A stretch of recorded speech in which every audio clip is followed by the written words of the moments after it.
Bonjour à toutes. Alors aujourd'hui, j'aimerais parler d'un sujet qui me tient à cœur, celui de la Trinité dans l'Ancien Testament. Oui, la Trinité dans l'Ancien Testament. Dieu va se manifester de différentes manières dans l'Ancien Testament. Jésus va se manifester dans l'Ancien Testament. Le Saint-Esprit va se manifester également dans l'Ancien Testament. Alors, je vais commencer premièrement par Dieu le Père. Et Dieu le Père va souvent se manifester de manière invisible mais audible. C'est la première chose. On va lire dans Genèse 3:8. Alors ils entendirent la voix de l'Éternel Dieu qui parcourait le jardin vers le soir. Et l'homme et sa femme se cachèrent loin de la face de l'Éternel Dieu, au milieu des arbres du jardin. Dieu va se manifester de cette manière-là. Dieu le Père va se manifester de manière invisible mais audible. Un deuxième verset, c'est dans 2 Samuel 22, 14. L'Éternel tonna des cieux, le Très-Haut fit retentir sa voix. Daniel 4, 31, 32, par exemple, c'est plusieurs versets que je vais tirer comme ça au hasard, où on lit en tout cas que Dieu se manifeste de manière audible. En fait, dans Daniel 4, 31, 32, on va lire, la parole était encore dans la bouche du roi, qu'une voix descendit du ciel. Apprends, roi Nebuchadnezzar, qu'on va t'enlever le royaume. On te chassera du milieu des hommes. Tu auras ta demeure avec les bêtes des champs. On te donnera comme au bœuf de l'herbe à manger. Et 7 ans passeront sur toi, jusqu'à ce que tu saches que le Très-Haut domine sur le règne des hommes et qu'il le donne à qui il lui plaît. Dieu domine, Dieu se manifeste, Dieu parle, Dieu le Père parle, il se fait juste entendre, on ne le voit pas. Un dernier verset, c'est 2 Pierre 1, 17, 18, car il a reçu de Dieu le Père honneur et gloire. Quand la gloire manifeste lui fit entendre une voix qui disait, celui-ci est mon fils bien-aimé en qui j'ai mis toute mon affection. Et nous avons entendu cette voix venant du ciel lorsque nous étions avec lui sur la sainte montagne. C'est Pierre qui parle. Ils étaient avec Jésus quand ils ont entendu la voix du ciel. Et dans l'Ancien Testament, ça va être pareil. Dieu va se manifester. On va entendre une voix du ciel. C'est la première manifestation de Dieu.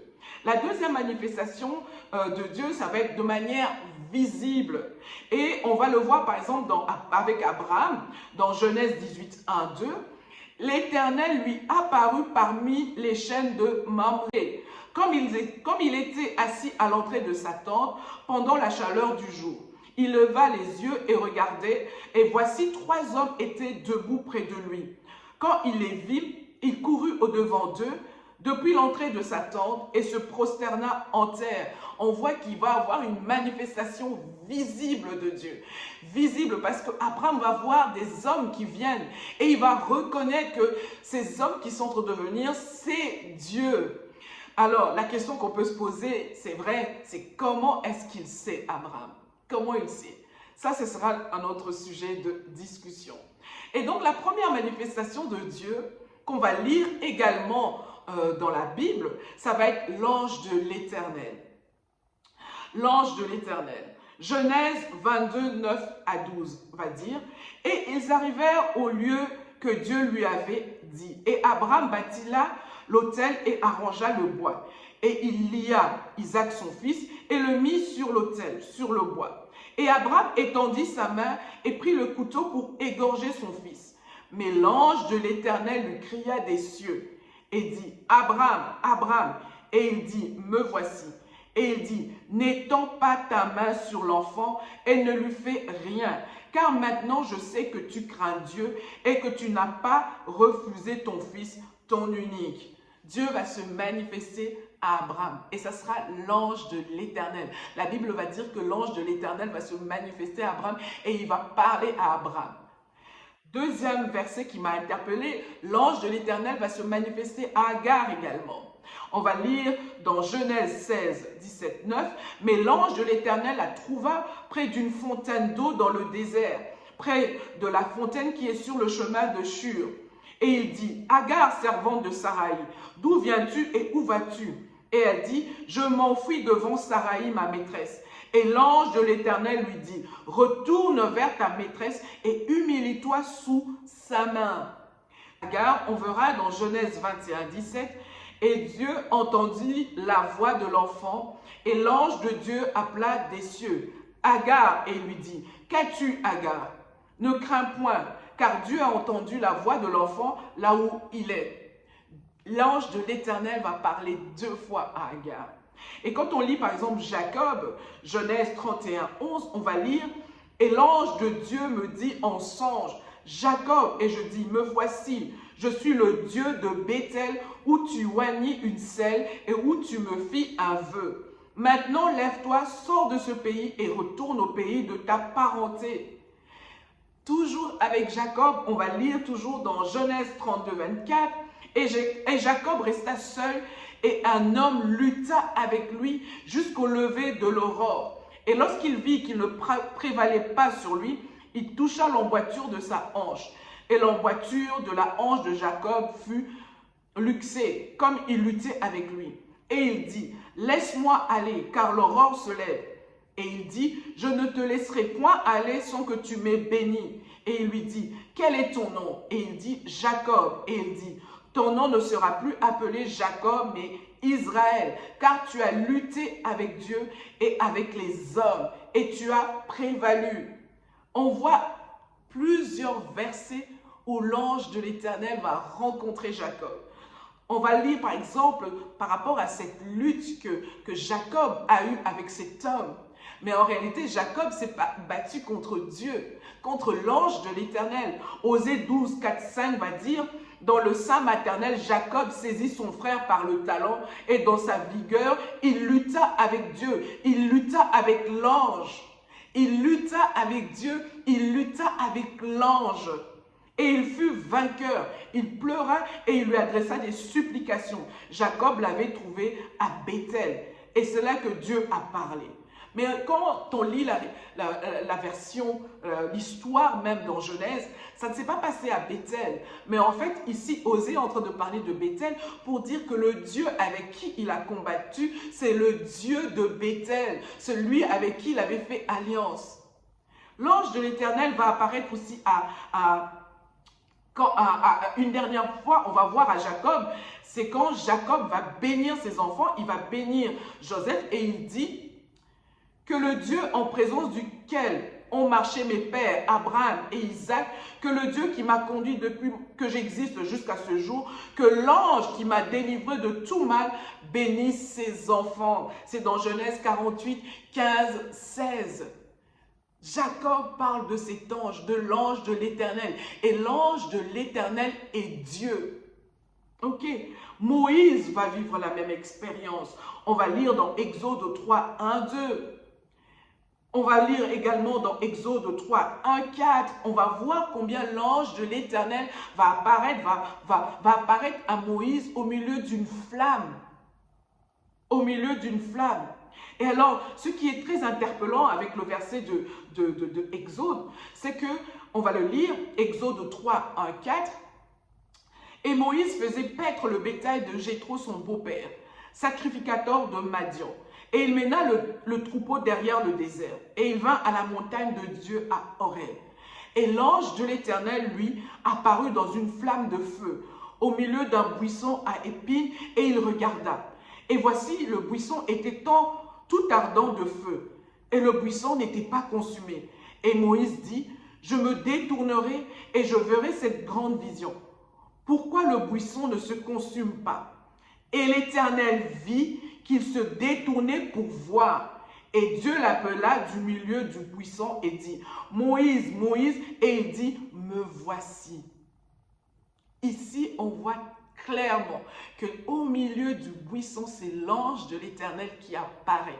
Et pendant que l'ange de l'Éternel apparaît à Moïse, on entend une voix qui dit, et l'Éternel vit qu'il se détournait pour voir. Moi, ça m'interpelle. C'est comme s'il y avait deux scènes. Il y avait l'Éternel d'un côté et il y avait l'ange de l'Éternel de l'autre côté. On continue toujours dans Exode 23, 23. Voici, j'envoie un ange devant toi. C'est Dieu qui parle à Moïse pour te garder dans le chemin et pour t'emmener au lieu que j'ai préparé. Prends garde à toi à cause de sa présence et écoute sa voix. Ne l'irrite pas, car il ne pardonnera point votre transgression, car mon nom est en lui. Mais si tu écoutes attentivement sa voix et si tu fais tout ce que je te dirai, je serai l'ennemi de tes ennemis et l'adversaire de tes adversaires. Car mon ange ira devant toi et t'emmènera vers l'Amoréen et le Hétien et le Phérézien et le Cananéen, le Hévien et le Jébusien, et je les exterminerai. Dieu est en train de dire, je t'envoie mon ange. Tu dois suivre ses instructions, tu dois marcher avec lui et il ne pardonnera pas tes transgressions. Quel est cet ange qui pardonne les péchés? L'ange de l'Éternel. L'ange de l'Éternel va marcher avec Israël. L'ange de l'Éternel va les conduire. L'ange de l'Éternel sera avec eux. Et c'est Dieu, c'est l'Éternel du haut des cieux qui parle à Moïse. Mon nom est en lui. On va lire dans Juge 1, 2. Et l'ange de l'Éternel monta à Gilgal, à Bokim. Et il dit, je vous ai fait monter d'Égypte. C'est l'ange de l'Éternel qui parle. Et je vous ai introduit dans le pays que j'avais promis par serment à vos pères. Et j'ai dit, je ne romprai jamais mon alliance avec vous, et vous ne traiterez point alliance avec les habitants de ce pays. Vous démolirez leur autel, et vous n'avez pas écouté ma voix. Pourquoi avez-vous fait cela? Juge 2, 1 à 2. L'ange de l'Éternel est en train de faire des reproches à Israël. L'ange de l'Éternel, c'est Dieu. L'ange de l'Éternel, c'est la manifestation visible du Dieu invisible. Il est l'image du Dieu invisible. Balaam va rencontrer aussi l'ange de l'Éternel. On va lire. Et l'Éternel ouvrit les yeux de Balaam et il vit l'ange de l'Éternel qui se tenait sur le chemin. Son épée nue dans sa main, et il s'inclina et se prosterna sur sa face. Nombre 22, 31. Balaam va voir l'ange de l'Éternel. Mais cette fois-ci, l'ange de l'Éternel a quelque chose, a son épée nue dans sa main. Josué va voir cet ange de l'Éternel toujours avec son épée en main. Josué 5, 13, 15 va dire, et il arriva comme Josué était près de Jéricho, qu'il leva ses yeux et vit, et voici un homme se tenait devant lui, son épée nue dans sa main. Et Josué alla vers lui et lui dit, es-tu pour nous ou pour nos ennemis? Et il dit, non, car c'est comme chef de l'armée de l'Éternel que je suis venu maintenant. Et Josué tomba sur sa face contre terre et lui rendit hommage. Dans toute la Bible, quand il y a un ange qui apparaît, il n'accepte pas qu'on s'incline devant eux. Et ici, l'ange de l'Éternel accepte l'adoration. Et le chef de l'armée dit à Josué, ôte ta sandale de ton pied, car le lieu sur lequel tu te tiens est saint. Et Josué fit ainsi.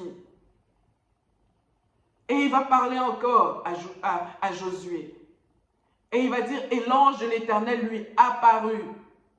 Et l'Éternel est avec toi, fort et vaillant homme. On lit plus loin, je saute quelques versets, donc c'est dans Juge 6, 12, et puis 21, 23. Et l'ange de l'Éternel étendit le bout du bâton qu'il avait en sa main, et toucha la chair et les pains sans levain. Et le feu monta du rocher et consuma la chair et les pains sans levain. Et l'ange de l'Éternel s'en alla de devant ses yeux. Et Gédéon vit que c'était un ange de l'Éternel. Et Gédéon dit, ah Seigneur éternel, si c'est pour cela que j'ai vu l'ange de l'Éternel face à face. Et l'Éternel lui dit, paix te soit, ne crains point car tu ne mourras pas. Ici c'est flagrant, on a l'Éternel qui est sur la scène et on a l'ange de l'Éternel. L'ange de l'Éternel s'en va et ensuite Josué a une conversation avec l'Éternel. L'ange de l'Éternel s'en va. Et c'est ce qui est écrit. L'Éternel s'en alla de devant ses yeux. L'ange de l'Éternel s'en alla de devant ses yeux. Et puis plus loin, on voit, et l'Éternel lui dit. Et l'Éternel lui dit. David va vivre également cet ange. On va lire dans Chroniques 21, 16. Et David leva ses yeux et vit l'ange de l'Éternel, se tenant entre la terre et les cieux, ayant en sa main son épée nue étendue sur Jérusalem. Et les anciens couverts de sacs tombèrent sur leurs faces. L'ange de l'Éternel est la manifestation du Dieu invisible. Il est la manifestation du Dieu invisible. Voilà, ça c'est la première partie de la vidéo et je reviens sur une autre vidéo. Au revoir.